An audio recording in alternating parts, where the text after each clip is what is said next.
Yagnai san yajanti sumedasah. In the age of Kali, intelligent persons perform congregation chanting to worship the incarnation of Godhead, who constantly sings the names of Krishna. Um, Although his complexion is not blackish, he is Krishna himself. He is accompanied by he is accompanied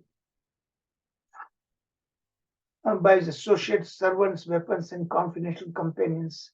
Nana Sastra Vicharnaika Nipunau Shadadharma Samstapakau Lokanama Hitkarinau Tribhuvane Manyau Sharanyakarau Radha Krishna Padaravinda Bhajana Anandena Mattalikau Vande Rupa Sanatana Raghuyugau Shri Jiva Gopalakau.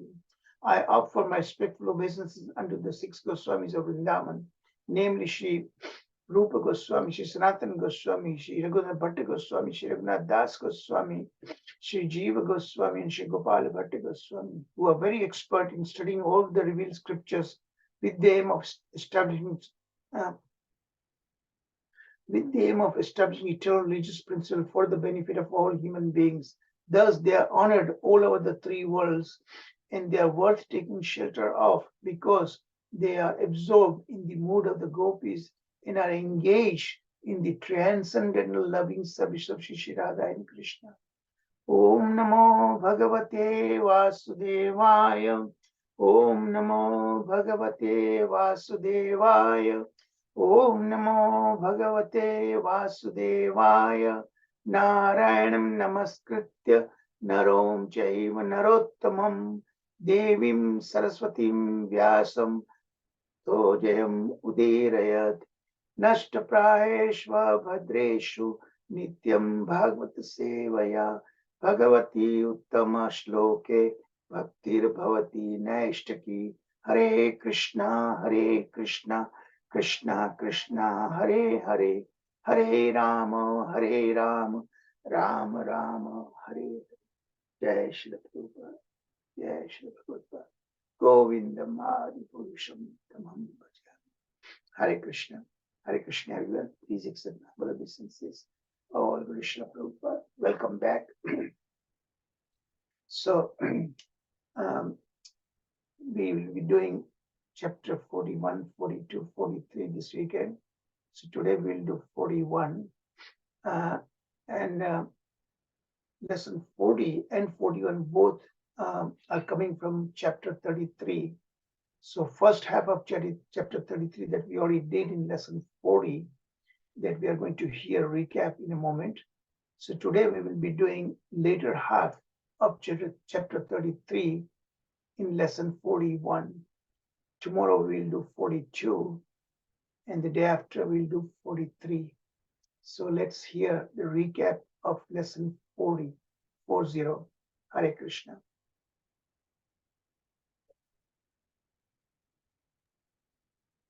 Hare Krishna, Dandat Pranam Prabhuji. Very good. Yes, His Grace Charichandra Prabhuji last week closed our weekend sessions with Sri Jaiva Dharma with chapter 33, about lesson 40 especially. As we know, we are going through Sri Madhuri Ras, the part 3 last week, which includes lesson 40. So chapter 33, which included lesson 40 and 41, which includes Sri Radha Swarupa, 360 different kinds of heroines, 3 kinds of group leaders and their subgroups and messengers. So lesson 40 talked about the qualities of Srimati Radharani, her Sushtu Kanta Swarupa, then her 5 types of Sakhis. Today, His Grace Charichandra Prabhuji will be leading towards lesson 41, and he'll be explaining about 360 different qualities, different kinds of heroines, and 3 different kinds of group leaders, their subgroups and messengers. So Prabhuji explained that this explanation, it has been so rejoicing and it has been so refreshing for him that whatever he has gone through the Shastras and the books he has read, he himself and Sharad Prabhuji. So 10% it has been also being what is it is being coming out. So it has been so difficult to understand Srimati Radharani and Lord Krishna's pastimes. But here Prabhuji tried to explain in such a better way that most of the things in question answer session also they are becoming clear. So with this, the two themes, lesson 40 included that the highlights of Srimati Radharani's unlimited glories. So here we can see that gopis are very dear to Lord Krishna, and we do see that Srimati Radharani and Chandravali, they are most dear to him. But among these two, we do see that Srimati Radharani is most dear to Lord Krishna because she is Ladini Shakti and she is Mahabhava Swarupa. So we have seen again in Gopal Tapni Upanishad that Lord Krishna finds himself so much glorious that Srimati Radharani stands besides him. So that's why she's being called as Gandharvika.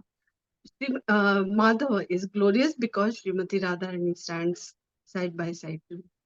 So Narad Muni declares that of all the gopis, Srimati Radharani is dear to Lord Krishna and her pawn Radha Kund also. Srimati Radharani is the essence of Ladini Shakti and is the best of Krishna's pleasure potency. And she is the most beautiful, and even her garments as well as ornaments, they are insignificant in front of her. And so it has been called as Sushtu Kanta Swarupa. And so the meaning is that Prabhuji explained, even the garments and ornaments, they are insignificant before her. Then how she is Sushtu Kanta Swarupa, it is been explained that she is so beautiful. Her hairs, they are so gracefully curly. Her large eyes, they are so beautiful. Her waist is slender. And in the three worlds, there's no festival of beauty that compares with her. And that's why um, Lord Krishna and Radharani's pastimes, they are so glorious for the devotees. And also in Brahma Madhva Gaudiya Sampradaya, also we do find and we do relish of these pastimes. Then, how Srimati Radharani used to follow Shringara, that is the 16 Shringaras, we do call it as Sola Shringar. So, how she used to follow that bathing, the jewels decorated on her nose, the blue garments, as the blue color is most dear to Lord Krishna. Her belt, her braids, her earrings, the sandal paste, anointed her limbs, the flowers placed in her hair, her necklaces, the lotus flower in her hand, the betel nuts in the mouth, the musk dot on her chin, the mascara around eyes, the colorful designs and pictures drawn on her cheeks, the red lac on her feet, and the most important is the marking of tilak. So it was a 16th Shringara, uh, without which her Shringara it was not complete. Srimati Radharani's 12 ornaments.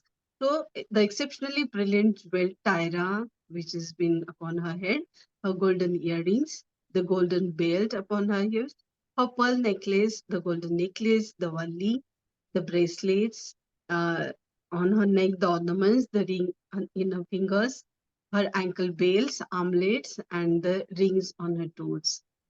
So, post break session, Prabhuji explained about the 25 most prominent transcendental qualities of Srimati Radharani. She's so sweet and youthful. So, her sidelong glances and restless eyes, so they were very dear to Lord Krishna. She is radiant, gentle, and having the sweet smile. She has beautiful lines indicating all auspiciousness, which has been explained in next slide. So she maddens Krishna with her natural fragrance of her bodily limbs. She's expert in musical arts. Prabhuji explained that how Lalita Priya Mataji, she also plays so nice sitar. She speaks so sweetly. She makes the joke. She's very polite. She's merciful.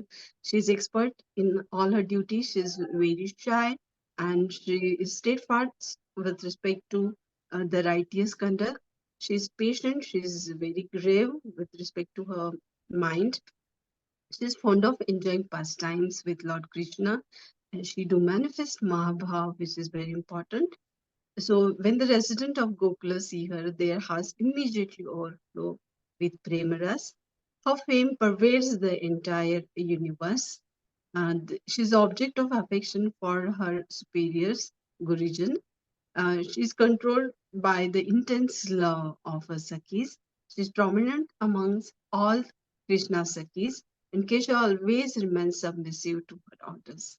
Then Prabhuji explained that how on the right hand, left hand, as well as on the left foot and right foot, there are the auspicious lines and markings which indicate her immense good fortune, like chakra, the flag, then the chariot, we do see the arrow, then the garland, and etc. So these are the several markings, almost 17 markings on the right hand, left hand, on the left hand. So there are 18 marks, auspicious marks on the left foot, 7 marks, and on the right foot there are 8 marks, which are the auspicious marks on her bodily limbs. Srimati Radharani's 5 dear Sakhis. Prabhuji explained that Sakhis, the friends, then the eternal friends are Nitya Sakhis, then are the Prana Sakhis, then the most dear, the Priya Sakis, and the most dear, they are the Parama Preshta Sakis. So these are most dear friends in pastimes of Srimati Radharani and Krishna, who are called as Ashtasakis, Lalita, Vishaka, Chitra, Champaklata, Tunga Vidya, Induleka, Rangadevi, and Sudevi. And we do see that in all these leelas, which are eternal leelas, and these Ashtasakis, they do play an important role. And now Prabhuji will be continue for lesson 41, which is also rejoicing. Hare Krishna. Thank you very much, Mataji. So beautifully and expertly done. I still remember when we did Ujjwal Nilamani, all the description about different kinds of heroines. Mataji, Nitisaki Mataji is the one who actually did recapping. So hopefully this time also she might do it next week also, hopefully.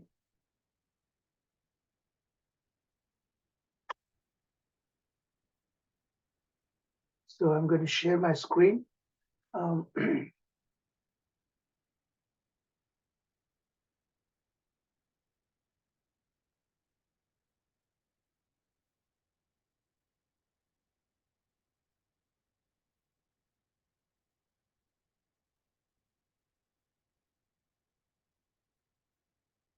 So I hope everybody can see this screen. I will. Yes, Everybody can see. Yeah. So this is the a slide in which I'm showing you the themes. Lesson 40, we already saw that, mainly about the glorification of Srimati Radharani and our 5 Sakhis that Nitya Sakhi Mataji just so nicely recapped. So this is now lesson 41 that we'll be focusing today. And there are questions 218 to 257. The number will almost approach 400 by the time we complete. So there are 3 kinds of heroines that we will hear. And the group leaders, Yutheshwari. Yutha means group in Sanskrit. And Yutheshwari, Yutha Ishvara. Ishvara means one who controls. So Yutha who controls her group, that is Yutheshwari. So we will see the different kinds of Yutheshwaris, and there are different degrees or the depth of their love for Shri Krishna. And then we will see how the gopis, they function as different kinds of messengers, dutis. Duta means the male messenger. Duti is the female messenger. The messenger's role is to really transmit the hero's message to heroine and heroine's message to hero. Hero is, of course, only one, that is Lord Shri Krishna, and heroines are so many, okay? But primarily it is Srimati Radharani. So that's what we'll be hearing this morning's talk. So first we'll talk about the three main kinds of heroines: Swakiya, Parakiya, and Samanya. Samanya means ordinary. Focus is Swakiya and Parakiya, and that Gopal Guru Goswami, the Shiksha Guru of both these disciples, Vrajinath and Vijay Kumar. Actually, we have been hearing Vijay Kumar lately because we have been talking about the rasas, the transcendental rasas of bhavas. That is primarily Vijay Kumar is the one who is in that kind of rasa. So Swaki and Parakya, we already heard so much about it. Swakiya means those are the ones Krishna married them duly in front of the witnesses and so on like that. Those are the queens of Dwarka, okay? And it's the Parakya rasa that is really the focus of this conjugal rasa or the paramour love. Parakya are the gopis who are supposedly married to other gopas, but they were not really married. The gopas married their shadow forms, and we discussed at great length. But nonetheless, Yogamaya put in their consciousness so firmly that they thought they were indeed married to other gopas. So that's why when they surreptitiously meet Krishna, they are always constantly in fear. And Krishna enjoys that Parakya rasa. For that, Krishna's Ichha Shakti, Yogamaya, is the one who arranges this Parakya interrelationship between Krishna and the gopis. So at this point, not much is going to be talked about Swakya Parakya, except few things that we'll talk. But here in this particular slide, the focus is on Kubja. Now, Kubja, the great Panditas and the learneds, they interpret Kubja's role as really basically as a prostitute. Prostitutes never love their customers, as you all know. They are after money only, you know. So their focus is only as an ordinary, you know.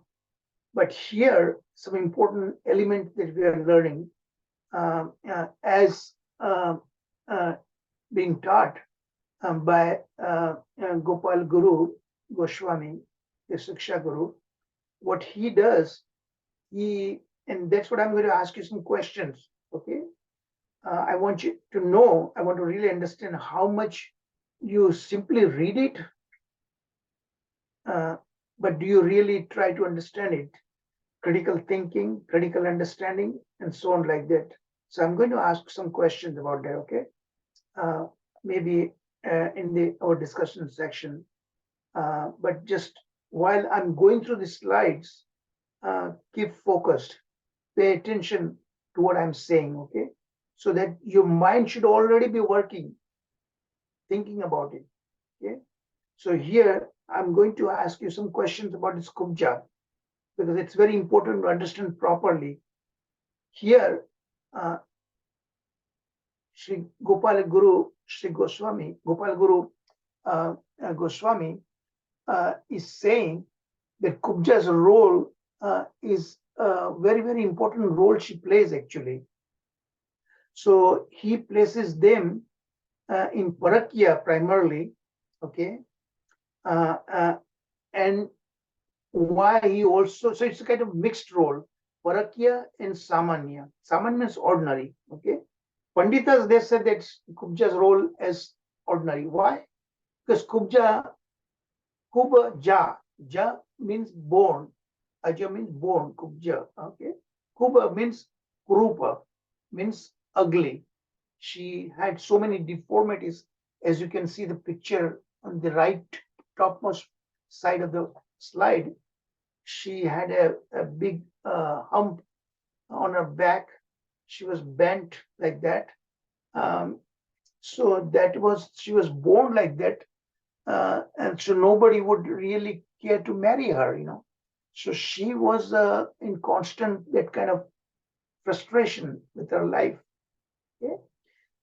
So that was the reason she never loved anyone, until she met actually Krishna on the street. So here you see she's meeting Krishna, and Krishna, of course, knows everyone's heart, So here Krishna actually um, touched by simply his touch, Krishna, all her ugliness, all her deformities were completely disappeared.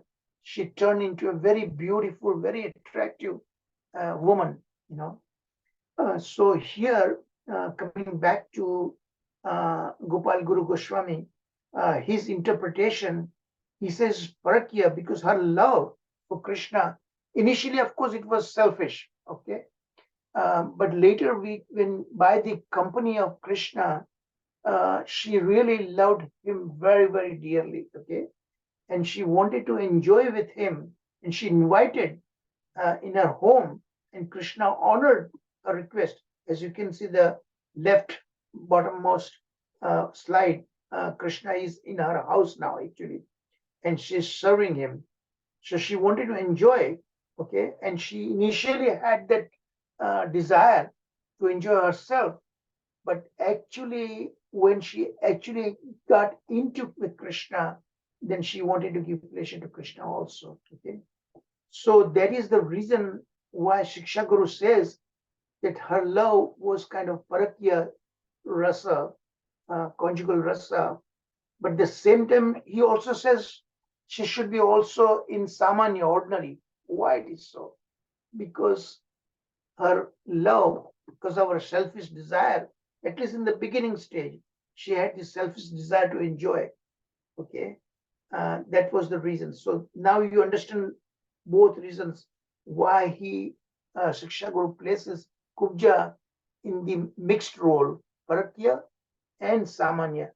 And I'm going to ask you some questions, okay, because questions could be raised by the interpretation of the Shiksha Guru, but there could also be possibly he is probably right, not possibly, probably is right.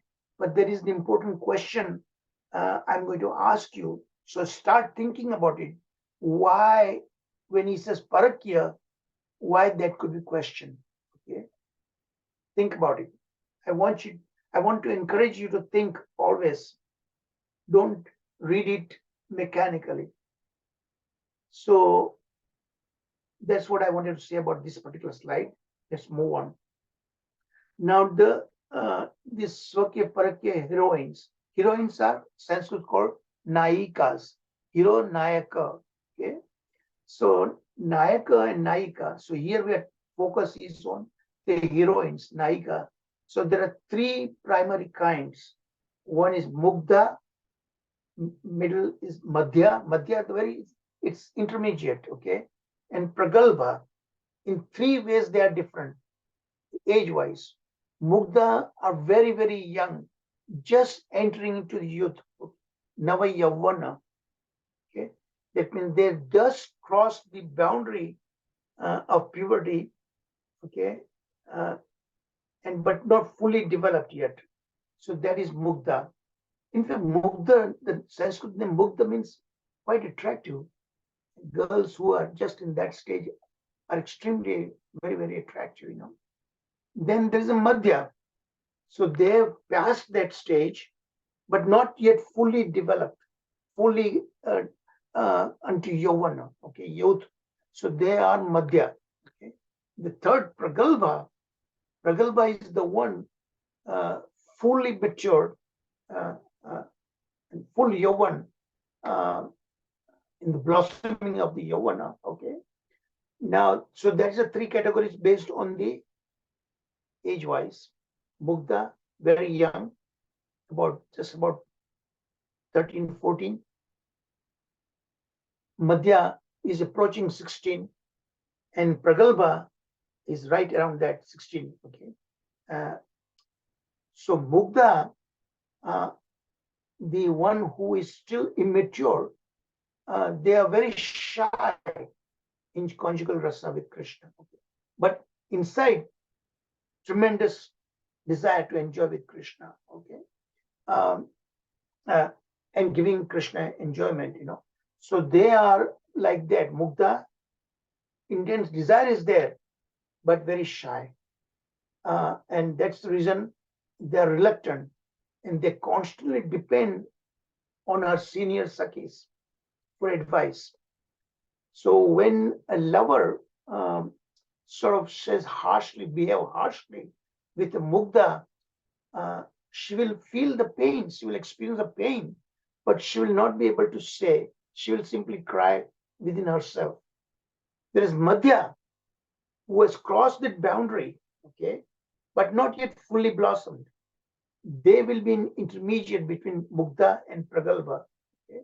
So when they are offended by her lover, she will say indirectly, she mocks him with harsh words, dhira, adhira, madhya. Her nature is in between Mugdha and Pragalbha, okay? And she's obviously amorous. Shyness is still there, but in flow of youth is almost there. Pragalbha is fully developed, looking forward, very eager to enjoy amorous pastimes, and deeds are clearly very, very passionate. And there are three kinds: dhira, adhira, dhira, adhira. Dhira means who are very sober, actually. That's Sanskrit word dhira means sober, okay? They pretend to be disinterested in love making, very polite, of course, and respectful, okay? Those are the dhiras. Whereas adhira, very, very impatient, can't wait. So they are somewhat cruel with her lover. Now remember, this cruelty is not exactly what we think in the material terms. Here, cruelty is a kind of rasa, actually.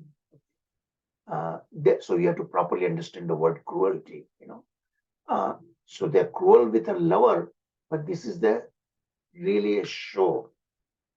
And Krishna enjoys this kind of interactions, relationship. So that is adhira. Very easily get upset. She will speak very harshly and so on like that. Adhira, they are in between. Both kind of features are there, So there again, there's a subgroup, Jeshta and Kanishta. Jeshta means topmost, a little bit older, Madhya, and Jeshta Pragalbha. So that's a subcategories. But Kanishta, they are a little bit younger, Madhya and Kanishta Pragalbha. Now, Pragalbha are very outspoken. In fact, later we are going to hear another category, Prakhara. Prakhara, Madhya, and Mridvi. That's a degree of harshness. Prakhara are very, very harsh, and they tend to be the Yuteshwaris, They are the leaders. They have to be strict, okay? So Prakhara, highest harshness. Mridvi, exact opposite of the spectrum. Mridu means very komala, very soft spoken. So they are exact opposite. The in between is the Madhya, okay? So we'll hear that. So Pragalbha are very, very similar to Prakhara. So now you understood the three basic qualifications. These three categories of the heroines. Mugdha, very young, inexperienced. Inside desire is there, but very shy. Madhya in between. Pragalbha are full yovana, full blossom. Okay? And they remain that way. throughout their lives, around 16. And they are somewhat outspoken. They feel free to criticize Krishna, share harsh words, and so on like that. Now, again, I'm going to ask you a question. Where does Radharani fits in this classification? Clearly, Radharani is fully mature, and fully full blossom. But I want you to understand exactly what is her role. That's again, we're going to be discussing towards the end. So think about it. Whatever I'm asking you, pay attention. Already your mind should be thinking about while we are ongoing. Okay, here now what we are in this slide, what we are going to be hearing about the 8 conditions these heroines go through when they make an appointment with Krishna. Okay, so date is such, in America we call dating game. Okay, so it is very much like they make a date. Hero and heroines decide they will meet in so and so time in so and so place, either at her place or some designated place. Designated place usually in the Bower Kunja, and there they meet. And of course, these heroines, they have their own place. Every heroine has their own kunjas, So first setting is this Abhisarika. Abhisara means heroine is setting a date and she's preparing herself to go and meet her hero with great anxiety. Okay? So Abhisara is going to meet, so will properly dress herself to make as attractive as possible to Krishna. So where's and remember, meetings are almost all the it is in the night time. So because they are meeting surreptitiously, secretly, it's a conjugal rasa, parakya rasa. Gopis are in that bhava that they are already married. They wanted to meet Krishna without the knowledge, obviously with her husband, but also the mother-in-laws, sister-in-laws, and so on like that, okay, and the public. So they're meeting in the night. So if there is a bright night, the moon is shining, okay, then obviously it's bright. So she would dress in a white clothing, so to camouflage, not to be seen by others. And if it's a dark night, then they will wear darker clothes, so that again they will camouflage themselves. So that is how they prepare themselves.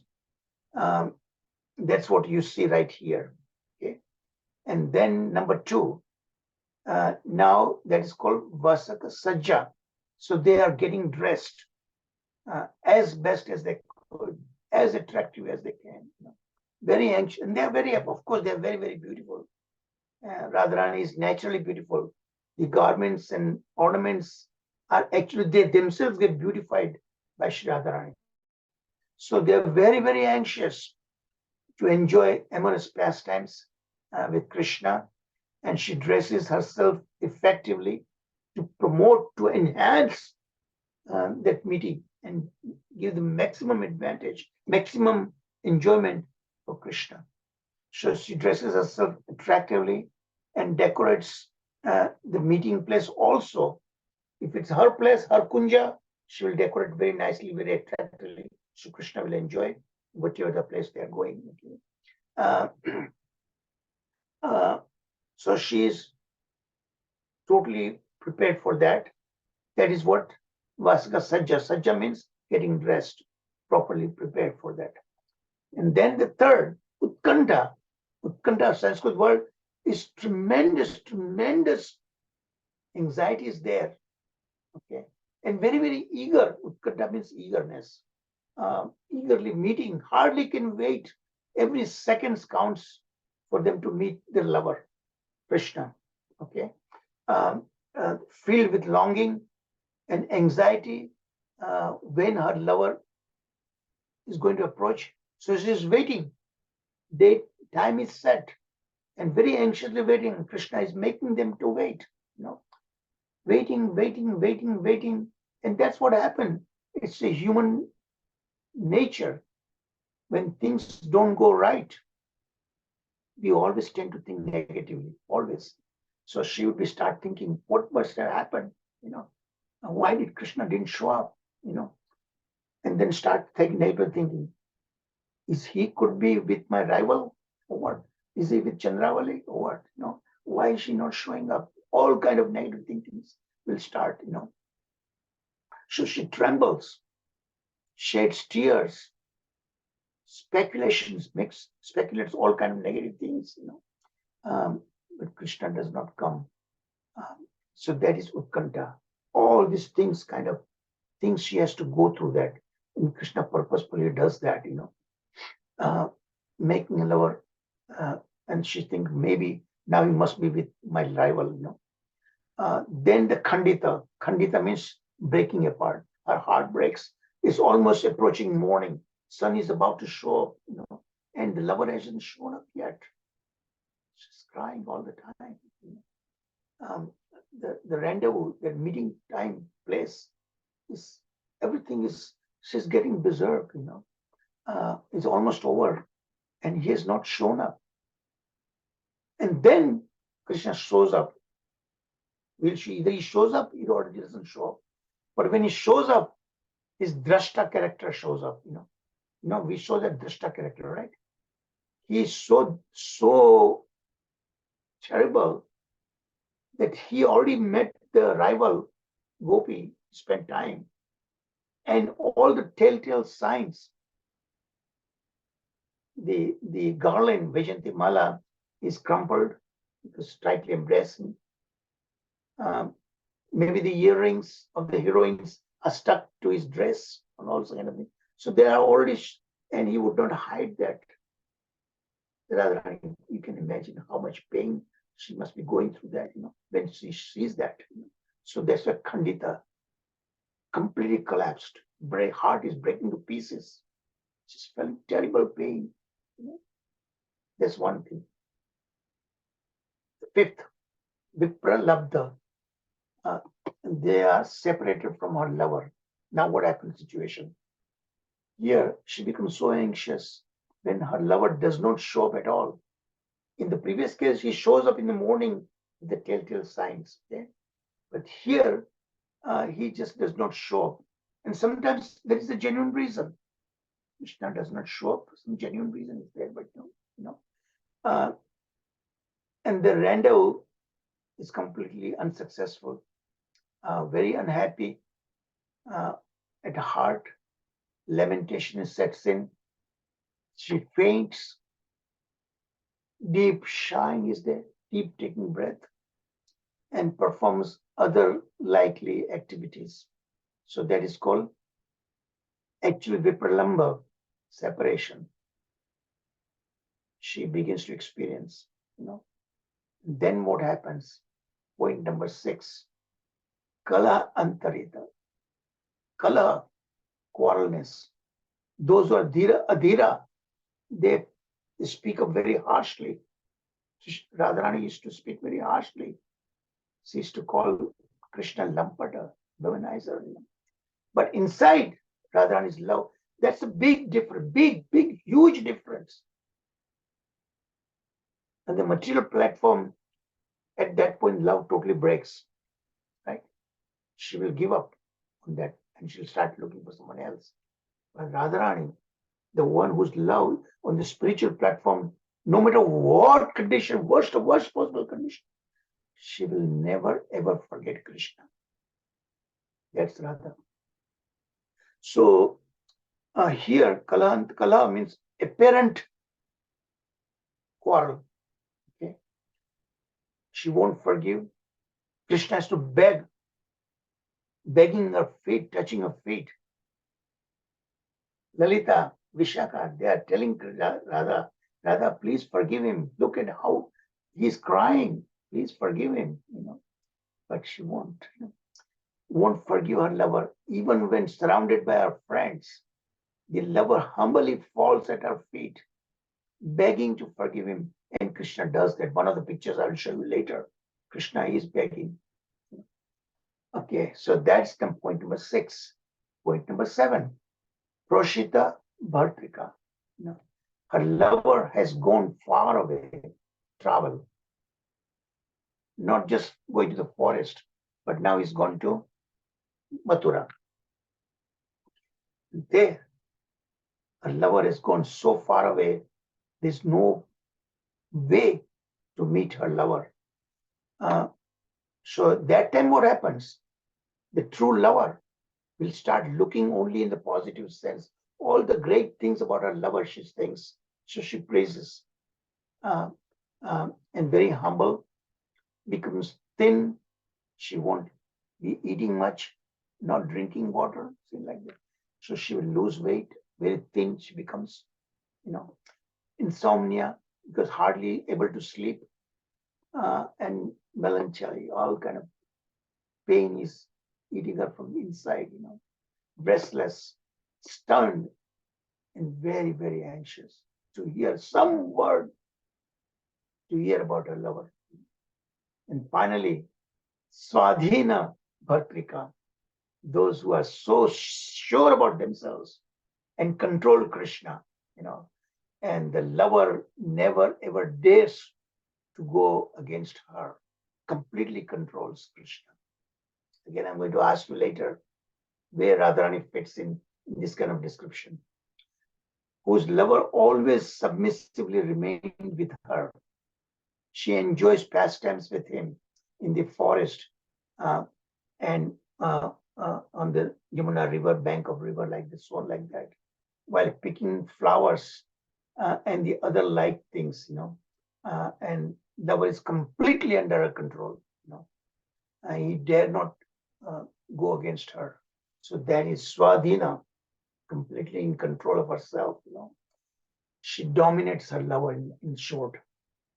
Okay, so now you see the all 8 conditions, but the 3 of the conditions that is here, that's mentioned right here in this, the footnote here. Among the 8 kinds of heroines, 8, not there are 8 kinds of heroines, the 8 kind of conditions they go through that. Okay? Number 1, 2, and 8. So 1, when she's about to be getting dressed, so there is no reason for her to be feeling very pain and all this thing, because she's just about to meet him like that. Okay, so obviously then that point she's not experiencing that pain. Then number two is this, when she's getting dressed, preparing and getting dressed, ornaments, everything fully set up to meet. So these 2 conditions you can understand, she is not experiencing any pain. And number 8, when she is in control of her lover dare not go against her. So 1, 2, and 8, those are the conditions. She's completely happy at heart, looking forward, and nicely decorated with garments, ornaments, and that. But look at the rest of the situations. Number 3, 4, 5, 6, 7. This is completely broken up. However, the other 5 kinds of heroines, they completely give up their dresses, give up their dressing themselves up, ornaments, everything. And look at the condition Radharani that you see in that picture that I'm showing you. That's exactly what she is now.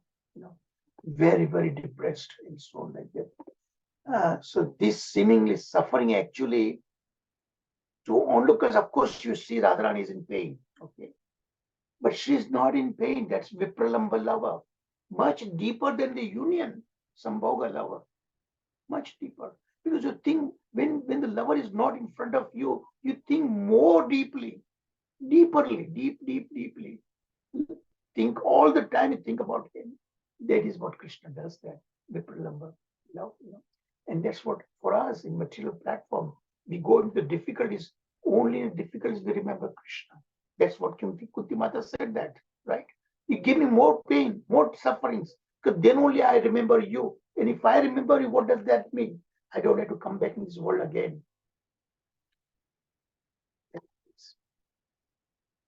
Okay, now the other further 3 qualifications, further 3 classifications. One who is Uttama, very, very high grade, when Madhya, intermediate, and then Kanishta in terms of their love, intensity of love for Krishna.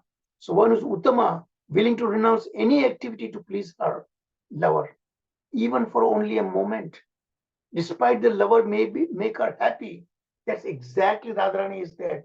How much, to what length Krishna goes to give her pain, but she will never give up on him. Never, ever give up. Nobody can come close to Radha. She never is displeased with him.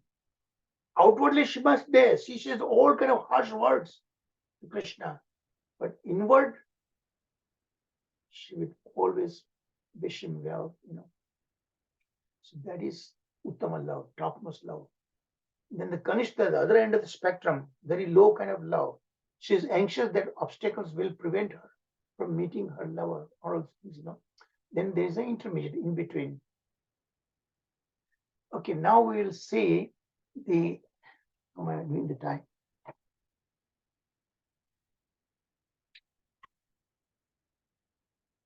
Seven kinds of Swakya heroines. And so, how are the 7 kinds of Sakyas? Remember, there are 3 classifications: Mugdha, Madhya, and Pragalpa, right? Mugdha is very immature. Madhya is obviously intermediate. Pragalpa, fully mature. So, in the Mugdha category, there are 3 kinds.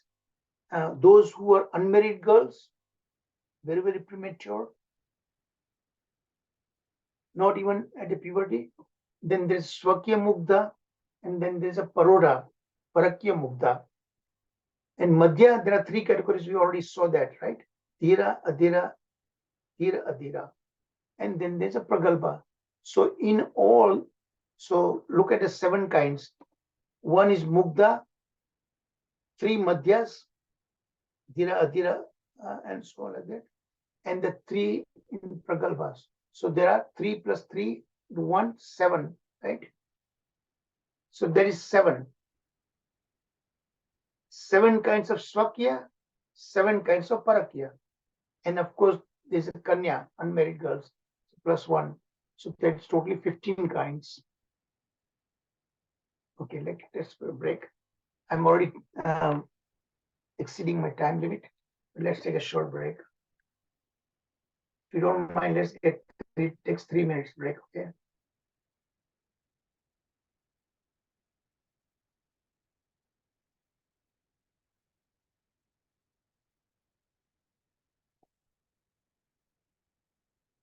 Oh, I'm doing okay, I think, right? Certainly, I'm doing okay, right?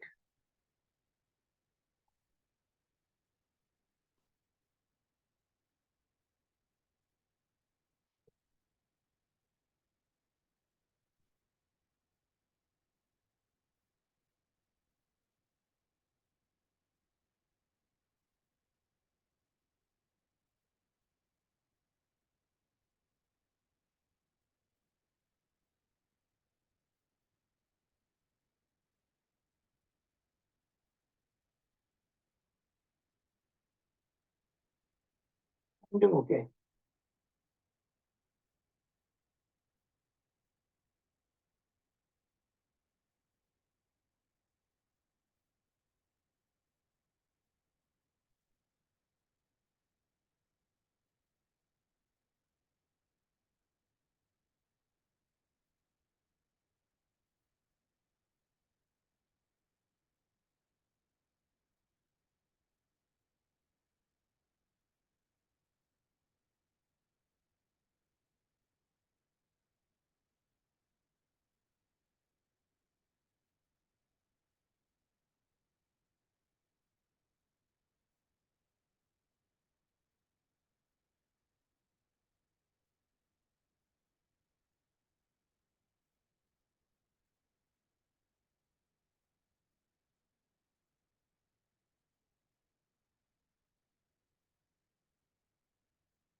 All right.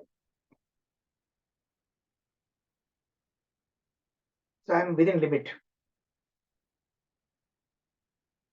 Okay.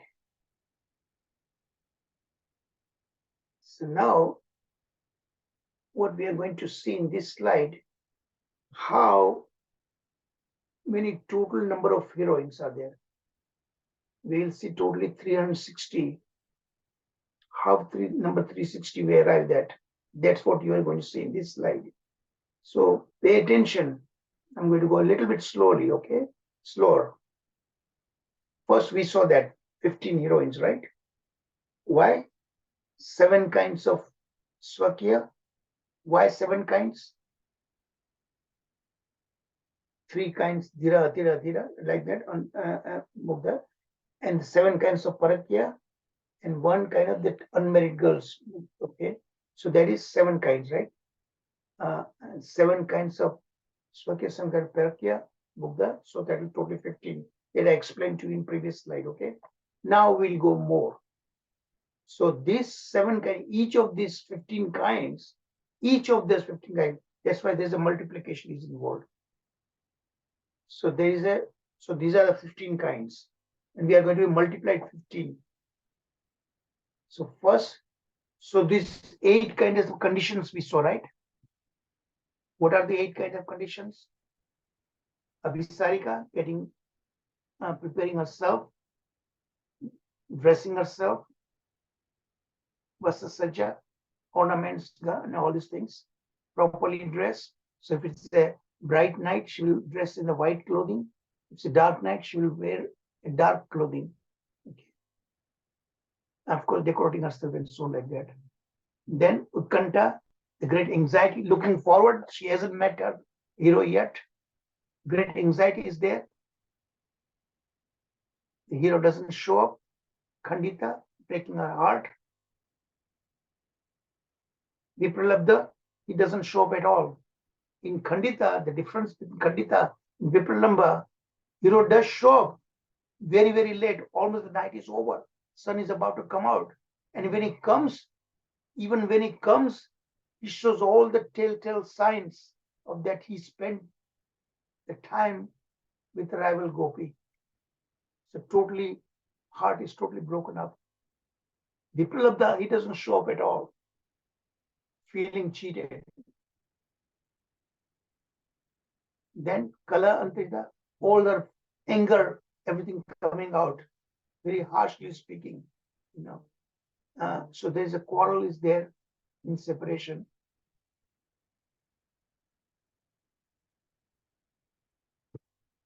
And then Prashita Prayasi, great separation is there now, because the lover has gone far away places. And then the one who is controlling type, lover is fully under control. He dare not go anywhere else, fully controlled. That's the one, control the lover. So this way, there are 8 kinds. So 15 times 8, 120, right there. Then there are 3 kinds of the intensity of love. Remember, Uttama, Madhya, and Kanishta. So that's Uttama, most exalted, Madhyama, intermediate, and the 3rd kind is Kanishta, who are the like beginners, neophyte, you know. So there's 3 kinds. So 120 times 3, that's why 360, right? Types. So now you understand 360 types. You also understand why the 15 types also explained to you. So now we'll go a little bit further qualification. Now we are talking about not the heroines, but the leaders of the particular group. There are various groups. Next week we'll see what are the groups. Okay. So here the Yutheshwari we are talking about. So there are here right in the center you see that. So there is a 3 kinds of groups are there. Swapaksha, we are going to hear more in the next week, of course, tomorrow actually. Swapaksha, Vipaksha, and Tatastha. Swapaksha, the group, they are friendly to each other, obviously. Vipaksha, they are adversaries, enemies, enemic relation. Then Tatastha, those are neutral. Neutrals are, understand properly, neutral means they will be equal to both Supaksha and those. So there's a one hand, there's Radharani's group, and then other hand, let's see, Chandravali's group. They are adversaries, obviously. So those in the neutral group, they'll show equally to Radharani's group, equally to Chandravali's group. And yet there's a leaning towards more toward the Vipaksha. The neutral group is there actually. So there are three kinds right in the beginning, okay, that you must remember. So among these three, now we go further qualification. There's a Adhika, Lagvi, and Sama. When we did in Ujjwal Nilamani, this thing, those who attended Ujjwal Nilamani course, they should be able to remember this thing. And Nitya Sakibata is the one who actually recapped in that Ujjwal Nilamani this portion of it. So I'm sure she remembers. So there's Adhika. These three qualifications are based on the degree of harshness. Adhika means additional, tremendous. They are extremely very harsh. Okay? The other end of the spectrum in that category is Mridvi. Lagvi. Laghu means light. So they are less. So you see the degree of harshness that you see in this slide, right in where you see the cursor. So they are moderated, Prakara, and the Mridvi. Lagvi. And then there's Sama, moderate, in terms of harshness. So harshness and sweetness, they are almost about balance each other. So that is these three categories. Then there are further three categories. This Prakara, Madhya, and I already talked with me. So I don't want to confuse you again. Let me repeat again. First three are three groups: Supaksha, Vipaksha, and the Tatastha group. Okay, and within that group, within and outside that group, there is a Adhika, great in terms of accordance with their fortunes. Then there is a Lagvi, the light kind, and then there's Sama. Okay, and then outside of that, there's a Prakhara, Madhya, and Mridvi in terms of harshness. Prakhara are very, very harsh. Mridvi, very soft. And then tomorrow we'll hear actual examples which gopis are following in which category. Okay, so this you understood, right? And then we move on to Atyantika here. Atyantika on this side, leftmost side, Atyantika Laghu, or Atyantika, Atyant means extreme. Okay. But here we are talking about Atyantika Laghu when we say they're relatively extreme. Because the ultimate extreme is Srimati Radharani. Nobody can come close to it. So she is the topmost of all Atyantika. Radha alone is there, and she is in a Madhya category. So that is Atyantika. Another end is Apekshika, which are relatively great, not so relatively less actually. And Adhika, Atyantika is extreme. So, but relative. So not inferior to any other heroines except Sri Radha. So Radha is the supreme in that category. So I hope you understood this slide.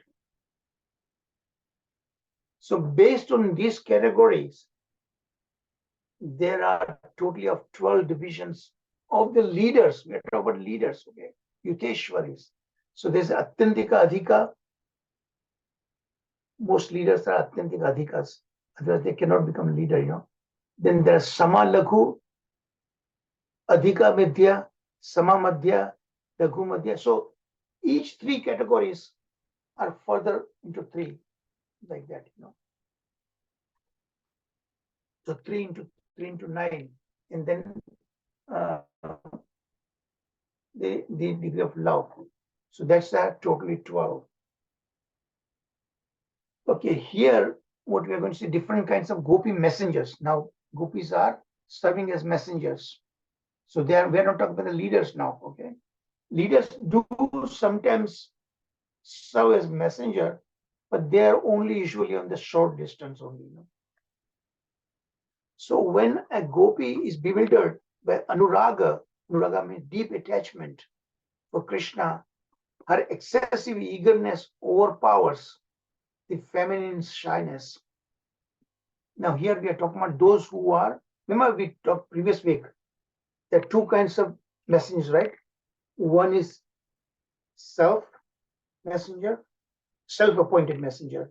And the other one is apta duty, those who are appointed messengers. Now here this description is about the self.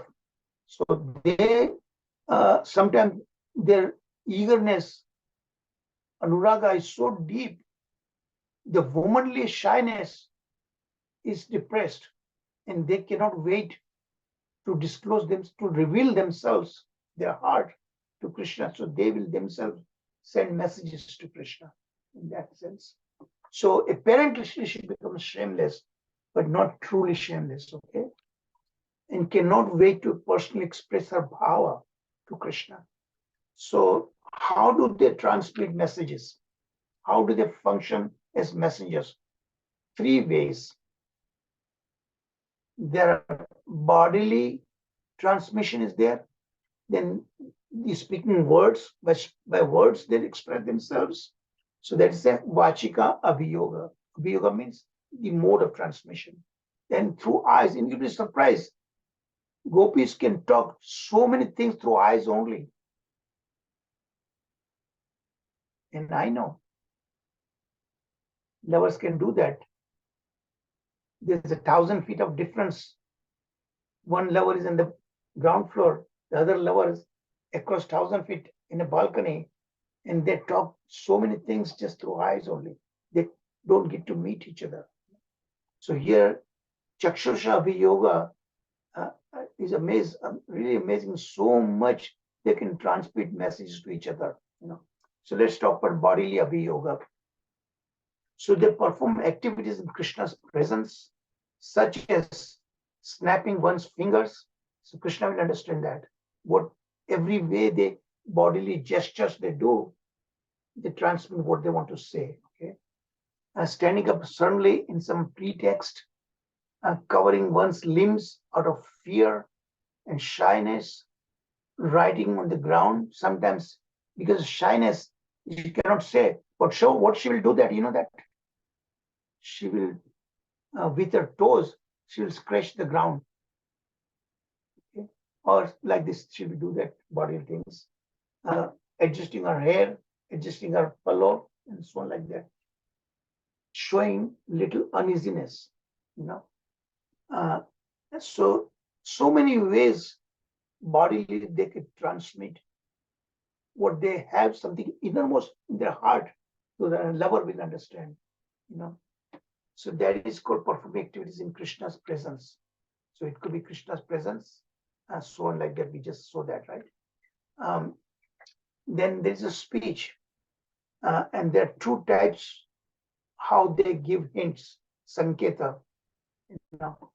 One is shabda vyanga, a hint through words. And how do they do that? They are direct suggestions like that, very proud statements, garva, accusation, akshepa, directly begging.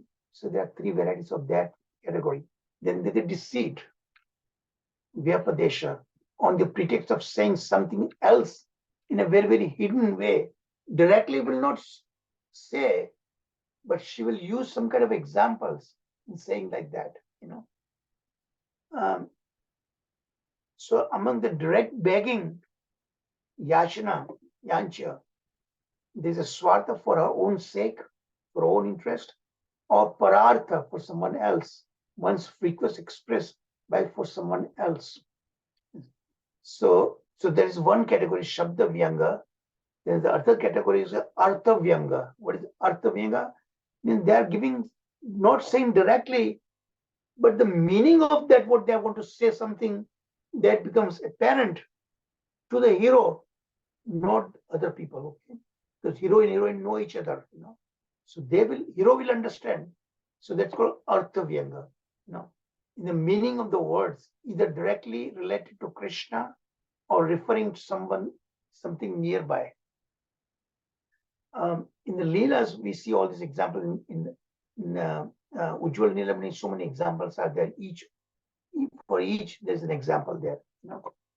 So, heroine who are afflicted with an intense hankering to meet with Krishna requires the help of duties. That's why they need messengers. Sometimes they go themselves when they could not control their bhava, they wanted. So then the shyness is suppressed. But when it's not that degree of intensity is there, then they will select a gopi who they can trust and send the gopi as a messenger to transmit a message to Krishna. Okay. So this is the what they do that. Okay, here now we are talking about a little bit in greater depth about the messengers. Okay. On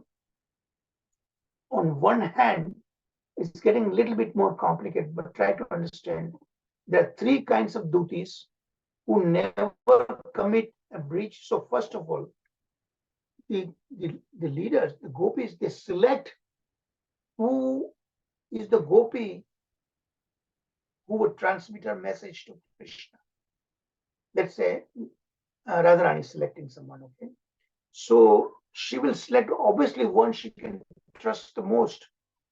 And these gopis who take that kind of role are extremely sincere, very, very honest, and they will never ever go against their leader whose message she's transmitting. She's very, very honest. Sometimes Krishna takes them. So when they take a message to Krishna, Krishna sometimes entices her to enjoy with herself. Of course, that's a parent, And she will not say anything at all. She will discourage Krishna. No way. This is Radharani's message. Take it or leave it. But she will not become dishonest in sincerity, and she will enjoy herself. She will never do that. So that is the first.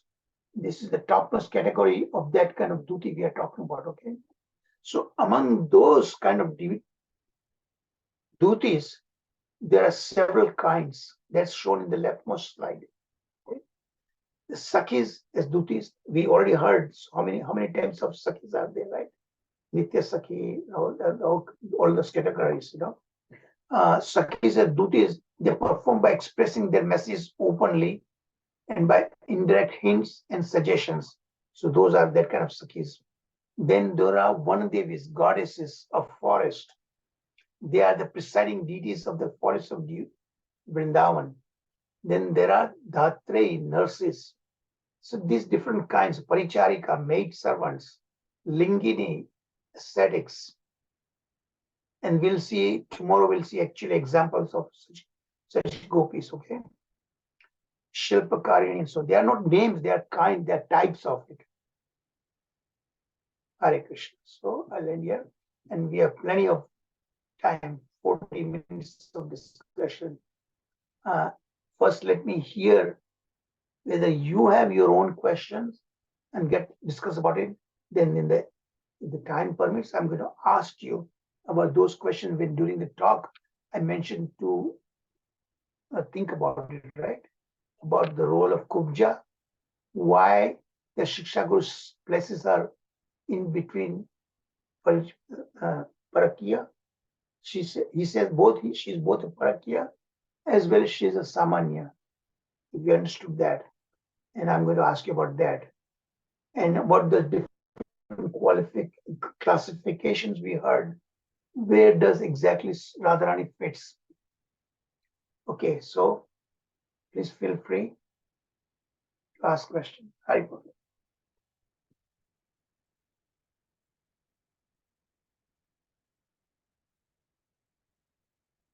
It's open for discussion, plenty of time.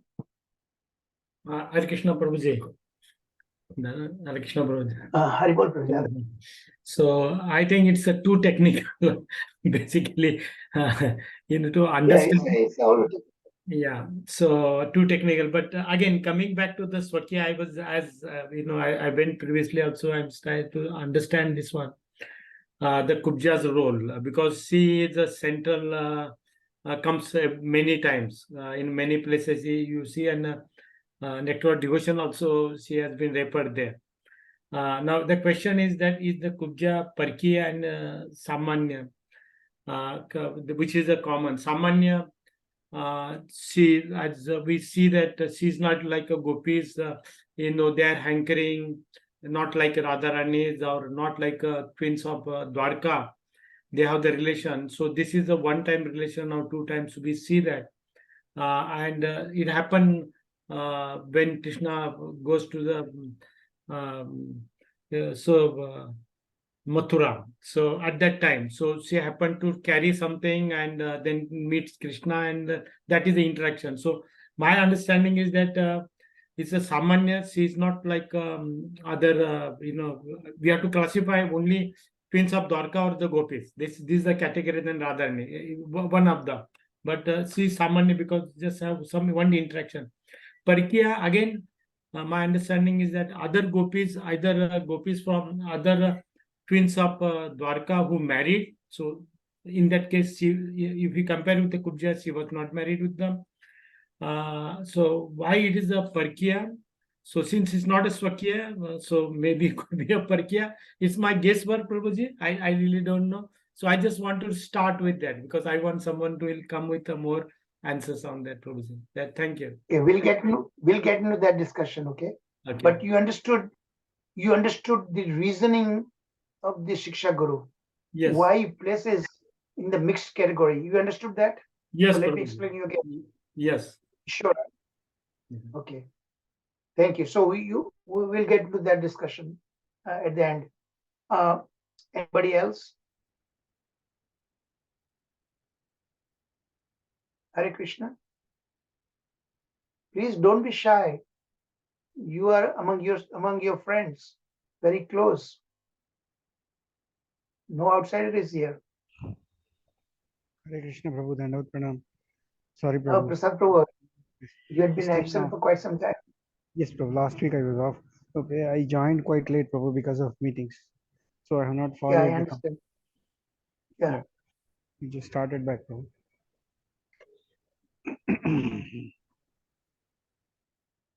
Yeah, what's your point? Question, point? No question, Prabhu. I have to listen again. Sorry, Prabhu. Okay, thank you. Because Thank you, I have Prasad not Prabhu. gone through. Good to see you again. Thank you. Haribol. You feeling all right? Prasad Prabhu, you're feeling all right? You sound kind of well.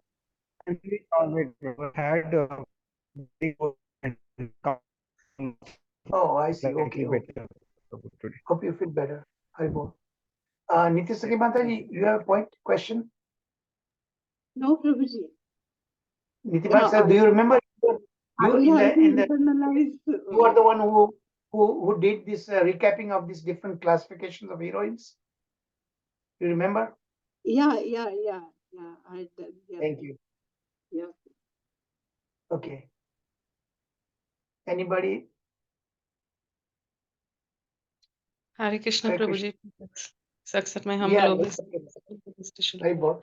Sorry, Prabhuji. This is a little complex for me, so I'm still thinking about the Kubja question. But you know the story, right? You know the story of Kubja, who Kubja is, right? Do you understand? Yes, I know the story. But then to relate to the Parakiya and Samanya is a little bit difficult because on what side should the argument be? I'm just thinking. Did you understand the reasoning of the Shiksha Guru? Not very Why he 100. places in between? Okay, let me explain again for all of you, every one of you. Why he says that she is Parakiya because of her love for Krishna. In the beginning, it was self-interest was there, but having met Krishna and by his association, she loved him so much, okay? And remember, she was born uh, ugly with all these physical deformities. So she never had any hope of getting married or so on like that, or never getting any, but as a lover or so like that, okay? So that is one reason. And the other reason the Shiksha Guru is arguing that she's parakya. You must understand why he says parakya rasa. Obviously, she is not swakya, because she is not married to Krishna, obviously, you know. But that is the hint I'm giving you to question possible counter argument to why Shiksha Guru places her in parakya mode. Okay, what is the definition of you must clearly understand what is swakya and parakya. Again, we have Yes, discussed Prabhuji. ample number of times. So Yes. that should be very clear to you. But even if you don't understand, let me repeat in a broadest possible category. Swakya, those who are duly married. Krishna accepted the hands of the queens of Dwarka openly with witnesses and everybody, okay? Priest, parents of the queen, and so on like that. Whereas Parakya, Krishna is not duly married, all right? And those gopis, even though they were not truly married to other gopas, but they were indeed made to think by Yogamaya that they were married to someone, okay? Those who were married, their chaya, or their shadows who were actually married to gopas. Nonetheless, gopis were under the impression, truly under the impression that they were married to someone and they were having this paramour kind of relationship with Krishna. So that is parakya. So now we must be clear exactly what Yes. swakya and parakya difference, okay? Yes, So in Prabhuji. that kind of understanding, now you tell me about the role of Kubja. Why That's why I'm he says, confused because and why he says that, and then why he says put it again back also in samanya, ordinary. Why? that's why I'm confused because Kubja was not formally married to Krishna, and neither did she have a Chaya marriage, like Exactly. That's Lalita Privata, you got it. You got it. You got it. That's my point actually. So that's why I'm questioning Shiksha Guru's classification of her in Parakya, because Parakya by definition she should have been married, even though not truly, but in that impression. But here she was not truly married to anyone, not even we heard here any example that her shadow was married to someone else. So is it So because it she's clearly does not fall into Parakya group at all. so That's is my it question. because But in spite of that, we could still give a benefit of doubt. She could have been Parakya in the sense that is not yet declared that in the scriptures so far that we know of, she could have been married in that regard, yes, by somehow that's not yet declared. So I'm giving the benefit of doubt, but by and large, I question she is not strictly a Parakya either. Do you understand that? yes, Prabhuji. So I'm Because thinking, is it you already because pointed out to me. So I'm very, yes, very glad. You are very intelligent. You understood it that point. that's why my question is it related to her expansion because she's Satyabhama's expansion and she was married? Yeah. So many other kind of examples that you can think of. You can give outside, benefit of doubt. So she could have been in that kind of category like that. So far, it's not openly declared in scriptures that she had Mm. that kind of married kind of relationship with that. Now expansion, everything is stretching a little bit far. Okay. But But not now in tell me, Kubja did you understand why? Did you understand why Shiksha Guru said that she could be in Samanya also? Why? Did you understand that? Yes, Prabhuji, because she was not married to No, Krishna no, officially, no. and There is other Samanya. Why? Ordinary. Obviously, she Yes, was not like a Prabhuji. Maybe prostitute. is it because of her Yeah. selfish interest that initially she wanted Krishna? So she is under Samanya? Yeah, you got it. Ramya, you got it. You got it. Ramya Mataji, you got it. She was initially, she has self-interest, right? She wanted to enjoy herself. She was so attracted by the beauty of Krishna, she wanted to enjoy.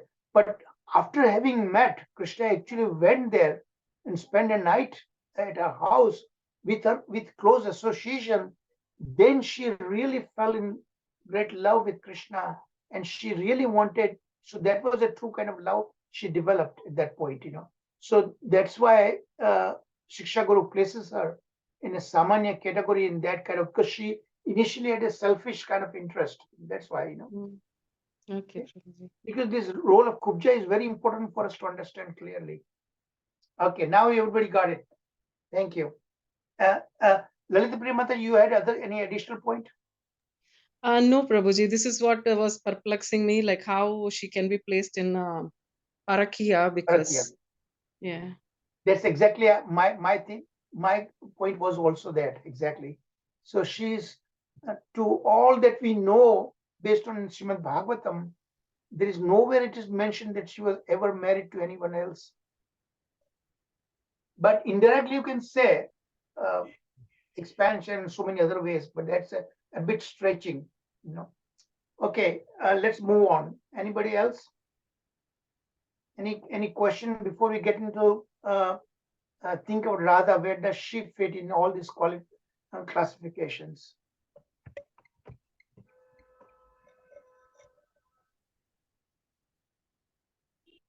Come on, you're not I'm disappointed. Still, others are still quite silent. At least today, I appreciate Ramya spoke. बहन जी आप कुछ बोलेगी राजकुमारी बहन जी आप हैं उधर No, Bhaiji, thank you so much. It was very आप समझ nice. आप समझ तो रही है सब बातें सब Yes, Bhaiji. Yes, yes. ठीक है अच्छा ठीक है और कौन दीप्ति माता जी Hare Krishna Prabhuji, Dandavat Pranam. Hari बोल माता जी yes you do ask questions sometimes that's why I'm asking you but I don't want to put you on the spot, okay? I don't want to put you on the spot. Prabhuji, one doubt is coming into my mind. Parakya doesn't, if either part, Krishna was married, he was having relationship, he developed attachment with Kubja.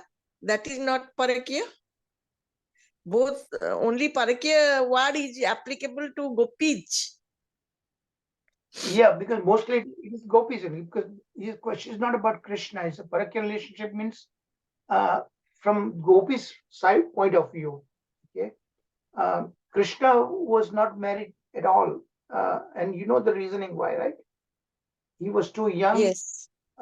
At that time, and he had not even done this Brahmana thread ceremony and all these things. That when he goes to Mathura, Vasudevji did all the thread ceremony and everything like that. Remember, so that is required before marriage. So that's he was never ever married. Yes, he himself married to some of the gopis, some of the unmarried gopis. Remember, but that marriage was not official marriage. That's called by the rituals of Gandharva rituals. Gandharva rituals, only hero and heroine is there. They exchange garlands, flower garlands, but nobody else knows about that. So that he did, but that's not a true marriage. Yes, Prabhuji. Anybody else? So unfortunately, now we see only about 12, 14 out of 2021 before in the beginning days to attend. Now most of them they are dropped out. Samantha Mataji, you have any point, questions?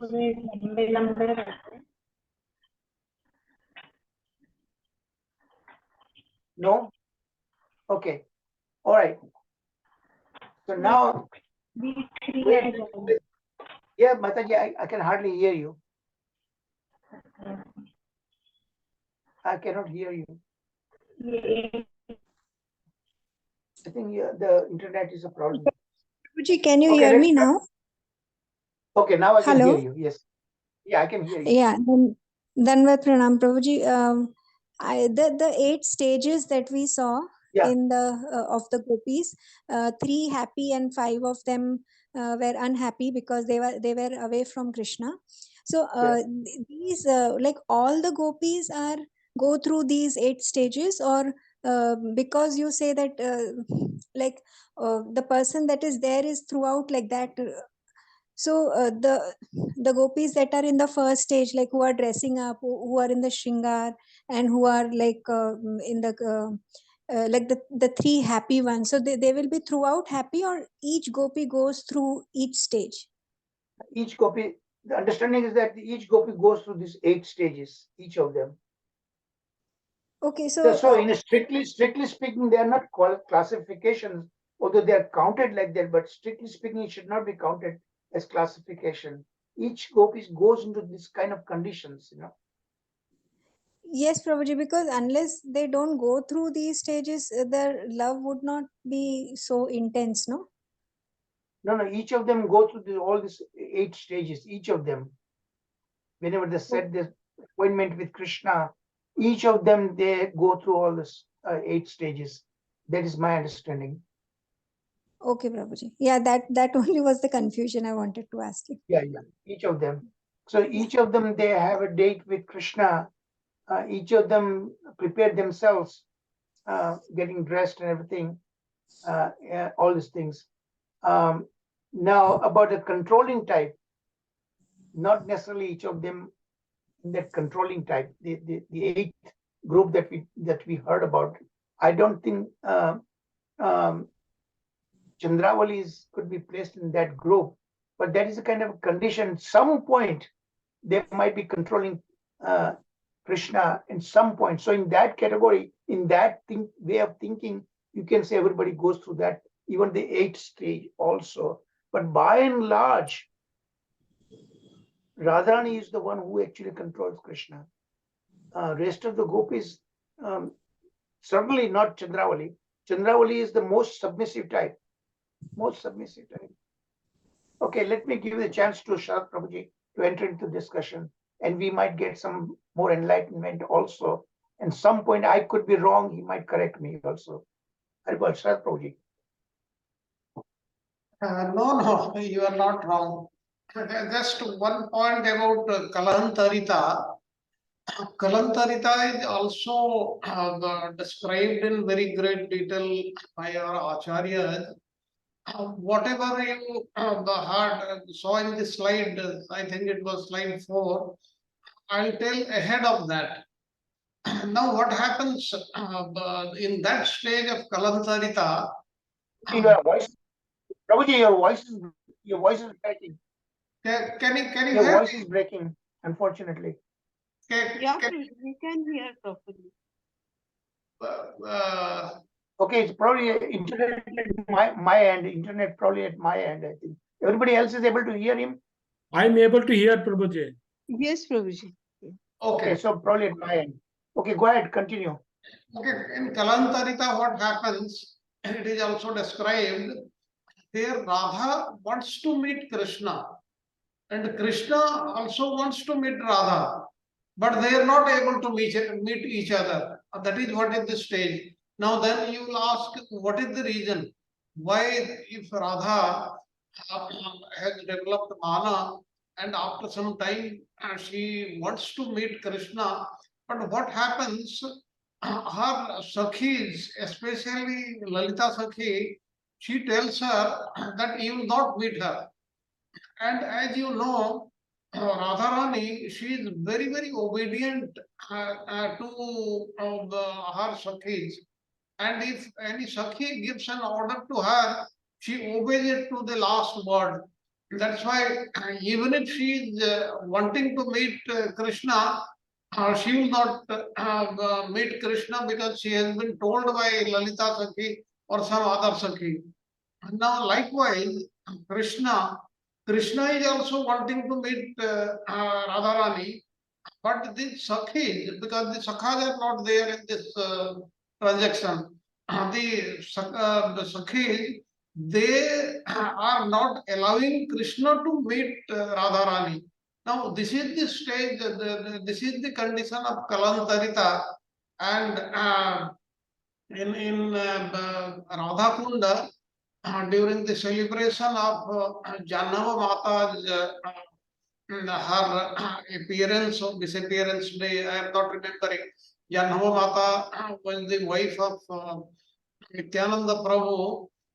In that, these dramas, they are enacted in the Radha Kunda, and they are very, very popular in Vrindavan. This is what is Kalantarita. And since there is time, I want to tell something more, which last We time have plenty of time, Prabhu. Prabhuji, we have plenty of time. last time we did not get time. This how Srimati Radharani, who is at Yavat, that is in her mother-in-law's place, how she gets up in the morning and gets prepared, and what is the role of her mother-in-law. Now, what is happening in Yavat, as you know, Yavat is very near to Nandagram and Barsana also. Nandagram to Barsana is 7 kilometers, and Yavat is about 3 or 4 kilometers from Nandagaon. Now, in Yavat, Mukhara is Kirtida's mother. She wakes up in the morning, and she is very eager to shower her blessings to her granddaughter Radhika, and that's why she enters her bedroom. Now, about Jatila, now Jatila, even though she is crooked by nature, she also wants to increase her son's wealth. And she arrives at Mukharaj's place and addresses her like this. What I am telling you, these are all given in the Govinda Lilamrita by the Kaviraj Goswami in very great detail, but very shortly I am telling you. Now, Jatila is telling Mukhara, after going there, that please wake up Radha, and please tell her to dress and ornament herself and engage in the worship of the sun god. Like you know, every day the Radharani used to go to Surya Kund to worship the sun god, and that was actually the pretext. The pretext was to meet Krishna only, which was not known to Jatila or others. And there are many stories also. Those I am not going into the story. But what Jatila is telling Mukhara, that I want a big lifespan, wealth of millions of cows for my son. As you know, her son, who is supposed to be the husband of Radharani, is a shadow of Lord Krishna. Now she is reminding her that Purnamasi, and she knows how to increase our wealth, and daily tells me that I should never violate Queen Yasoda's order, and I should not neglect her the advice at all. Therefore, please ask your daughter, granddaughter, to get up and get ready. Now, then what happens? She goes there, Mukhara goes there, and she sees Radharani in her bedroom, and she tells her, you see, you have forgotten that is it Sunday today? Is it holiday?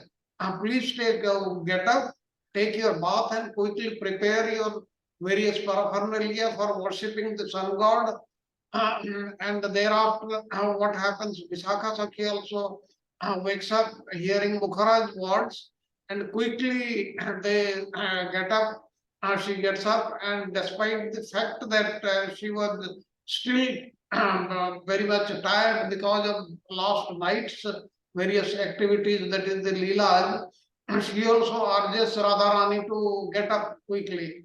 Now, because Mukharaj and Vishakha's words, because of their words, Radha wakes up, but again goes to sleep after some time because her body is totally exhausted from last night's various activities in the forest, that is the Rasa Leela. And thereafter, what happens?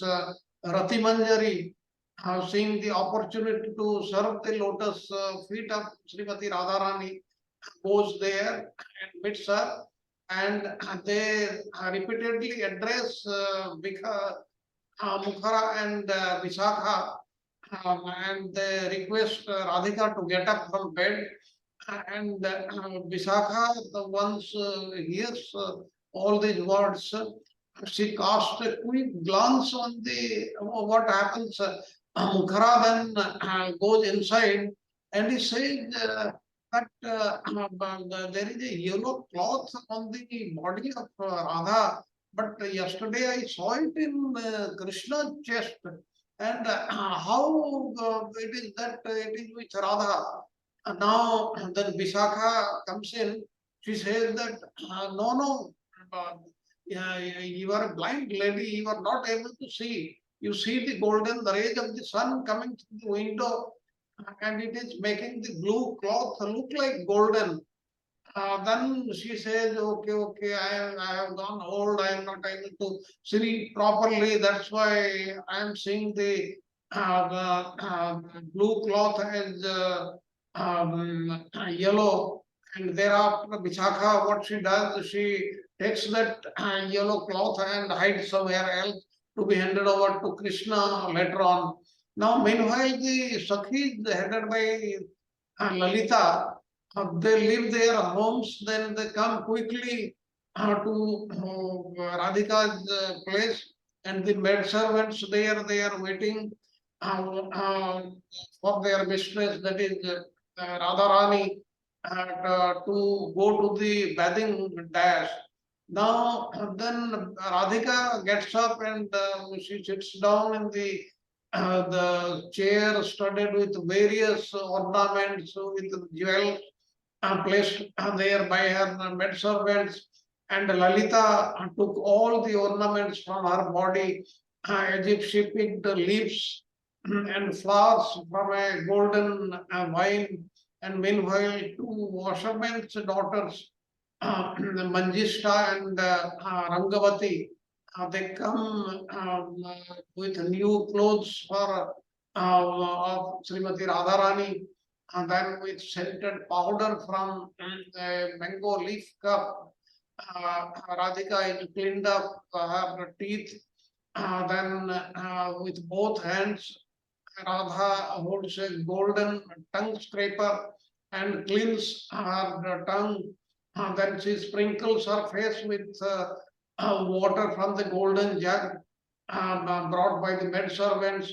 And after washing her lotus-like mouth with and hands, Radhika then goes to the bathing dash which was surrounded by golden water pots, and prepares for taking a bath there.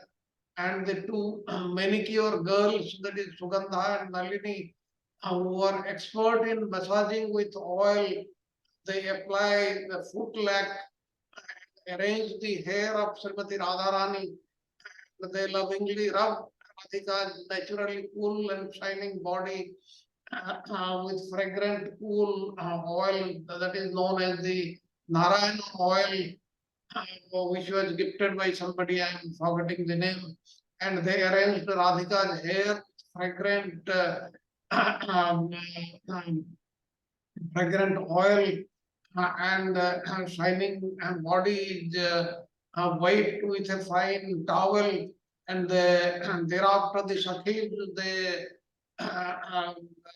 again bath Radhika with lukewarm fragrant water from the golden jugs.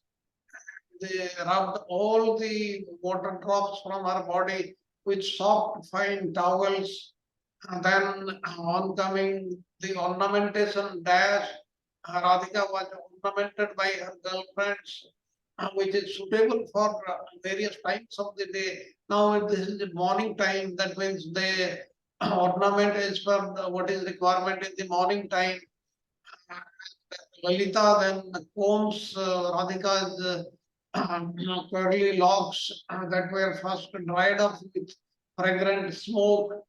Then she hung a jeweled string with a spotless crushed jewel of Sankachuda that was taken from him by Krishna and given to her at the tip of her bread, which was filled with bakula flowers and strings of pearls there put, and she bound this end with rope with golden ornaments inset with various gems. Then Chitra Sakhi lovingly tied a petticoat around Radha's waist that was as thin as the fist. Then Vishakha Devi smeared Radhika's arms with and back with sandalwood paste and mixed with aguru, vermilion and camphor. Then Chitra Sakhi thereafter painted clusters of flowers, moonbeams, lotus flowers, capricorns, mango leaves on Radhika's body. And just as the rainbow and the stars can beautify and everything, Radhika was beautified by the Sakhis, and then Rangadevi Sakhi hung the golden palm leaves and lotus buds on Radhika's ears, and thereafter above these ears, Chitra placed very charming earrings. They were disc-shaped hairpins and that shone like the sun. And Vishakha made a nice fresh musk spot on Radhika's chin with a jeweled pencil and pearl on the tip of wide-eyed Radhika's nose, bound the golden string, and seeing the friend Radhika's eyes were eager to drink the nectar of Krishna's spotless beauty, his moon-like face. Then Vishakha covered the lotus eyes of Radha's neck with a spotless golden leaf. And thereafter, what happened? Vishakha hung golden armlets with wreaths and 9 bright jewels from the silken strings. And then Lalita then decorated Radhika with many artful, fashioned, glistening sapphire bangles that stole the beauty. And then Vishakha also applied Radhika's beautiful small golden foot bangles. Then thereafter Sudevi placed Radhika's jeweled toe rings, whose handicraft astonished everybody present, all the Sakhis. And then with her smiling lotus face, Vishakha Devi placed a hand lotus given to her by Narmada. And then the barber's daughter Sugandha, knowing her time to serve Radharani, she what she did, she brought a jeweled mirror in front of her so that she can have a look how she was looking. And this is how in Govinda Lilamrita, Kaviraj Goswami has described the various activities. This is a very fraction of the day's activity. And he says that because Rupa Goswami is very much pleased with me, he has given me this insight, and I am able to write the various activities of Srimati Radharani here in this Govinda Lilamrita. I have finished, Prabhuji. Thank you very much. Thank you. Kavi, let me ask you this question. Have you ever come across anywhere in scriptures that Kubja was ever married to anyone else. Did you hear my question, Sharad Prabhuji? Prabhuji, what? My question is that did you ever come across anywhere in the scriptures that Kubja was ever married to anyone else? Because I'm questioning, because Parakya by definition she should have been married, at least even the shadow way or whatever it is. No, she was not married. It is not given anywhere. So do you agree with me by questioning Parakya placement by Shiksha Guru? Yes, Prabhuji, that is very, very clear now. I hope everybody would have understood. Actually, Kubja's this status we had earlier discussed also during the Ujjala 11 the course also. Yeah. And during the Priti Sandarbha also, because her name comes up every now and then. Then now it should have been very, very clear with all the devotees. Okay. Thank you, Prabhuji. Okay. Any other point, questions somebody wants to raise? If not, then let us conclude the class. Samata Mataji or Nityasakhi Mataji, either of you could do the Nashima prayer. Hare Krishna. Hari Bol Mataji, Hari Bol. Go ahead, Mataji.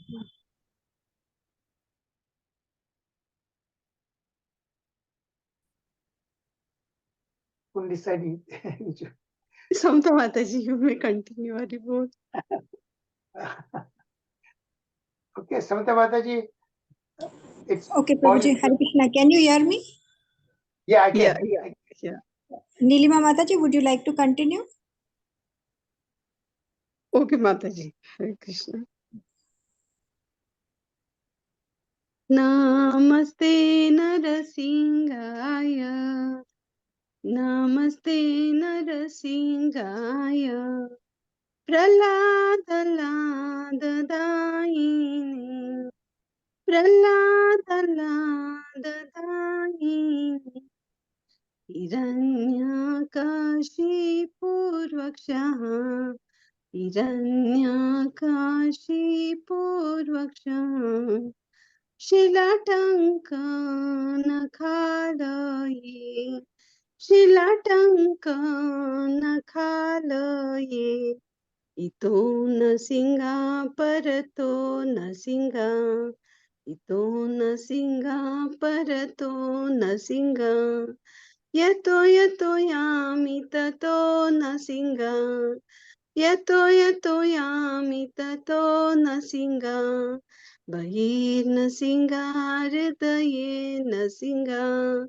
Bahir nasinga hridaye nasinga. Narasimhadim sharanam prapadde. Narasimhadim sharanam prapadde. Tava kara kamalavare nakham adbhuta shringa. Dalita hiranyakashipu tanubringa. Keshavadrita Narahari Rupa Jai Jagadish Hare Jai Jagadish Hare Jai Jagadish Hare Jai Nasinga Nasingadev Nasingadev Jaya Nasingadev Jaya Narahari Narahari Narahari Jaya Narahari Jaya Prahlad Maharaj Prahlad Maharaj Prahlad Maharaj Jaya Prahlad Maharaj Jaya Jaya Gurudev Gurudev Gurudev Gurudev Jai Jai Srila Prabhupada Prabhupada Prabhupada Jai Jai Prabhupada Gonditai ki jai. Hare Krishna. All glories, all glories, all glories to His great Charu Chandra Prabhuji, His great Sharad Prabhuji and all devotees. Hare Krishna. Thank you. Thank you very much, Ritisaki Mataji. Thank you so much, everyone. Please accept humble obeisances. All go to Srila Prabhupada. All go to Srimad Bhagavatam. All go to the six Goswamis of Vrindavan. All go to all the Vaishnavas. Hari Bol. So I look forward to see you tomorrow. Tomorrow we will go through lesson 42 and we'll go still more deeper discussion about these different Sakhis. Hari Bol. Thank you. And by the way, just to remind my teammates, I would like to have a meeting at the end of tomorrow's class, if possible. Hari Bol. Thank you. Hare Krishna. Hare Krishna, Prabhuji. Thank you very Hare much. Krishna, Prabhuji. Thank you. Thank you, Hare Prabhuji. Hare Krishna, Krishna. Hare Prabhuji. Krishna, Prabhuji. Thank you, Prabhuji. Hare Dandavat Hare Pranam. Krishna, Thank you so Sharat much. Prabhuji. Hare Good Krishna, pranam. Hare Krishna, Charu Bhaiji. Hari Bol. Hare Krishna, Thank Prabhuji. you, Sharad Prabhuji. Hare Sharat Prabhuji. Hare Krishna. Thank you, Sharad Prabhuji. Hari Bol. Thank you.